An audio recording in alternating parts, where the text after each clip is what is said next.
saya mau tanya lagi nih tentang katanya kalau misalkan kita upload foto aurat kita di media sosial, walaupun kita meninggal dosanya akan tetap mengalir jika foto itu masih ada di media sosial. Iya. Nah, gimana kalau misalkan saya membaca Al-Quran, saya rekam kemudian saya upload di YouTube? Apakah ketika saya meninggal saya tetap mendapatkan pahala dari video saya membaca Al-Quran tersebut? Ya, begini. Yang pertama berkaitan dengan wanita. Mengapa dalam hal ini kok wanita kok yang diusung-usung terus? Karena wanita ini bisa menimbulkan syahwat. Apalagi untuk orang pondok semacam saya, orang yang nggak pernah lihat wanita. Jadi sekali lihat betis wanita, pikirannya langsung merangsang. Nah, beda dengan orang yang setiap harinya kumpul. Makanya ada beberapa kalangan ulama yang menyatakan bahwasanya suara wanita itu aurat. Baru suaranya saja, apalagi lekuk tubuhnya dan juga wajahnya semacam itu.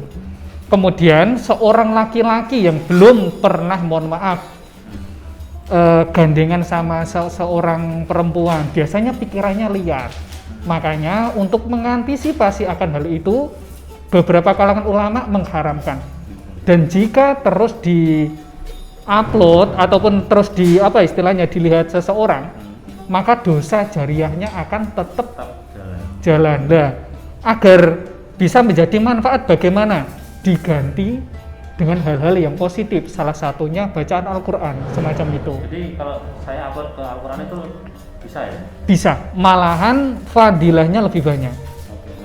Nah, kalau untuk gini, pertanyaan saya lagi yang lainnya. Kalau bumi itu kan bulat, Ka'bah itu kan kita harus menghadap ke kiblat. Nah, tapi kalau misalkan ini kan bulat ya, Indonesia di sini, Ka'bahnya di sini. Nah, kalau misalkan arahnya ke bawah, Ka'bah itu lurusnya ke bawah.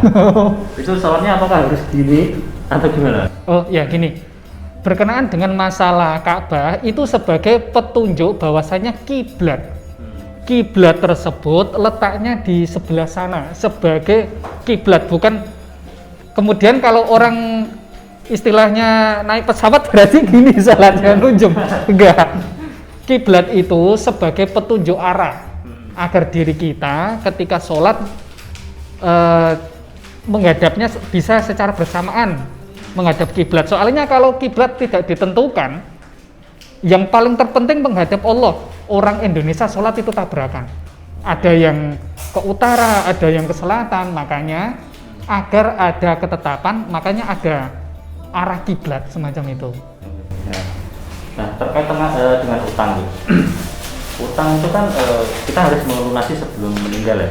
Katanya kalau di sana itu di akhirat nanti utang kita akan disuruh dimintai pertanggungjawaban.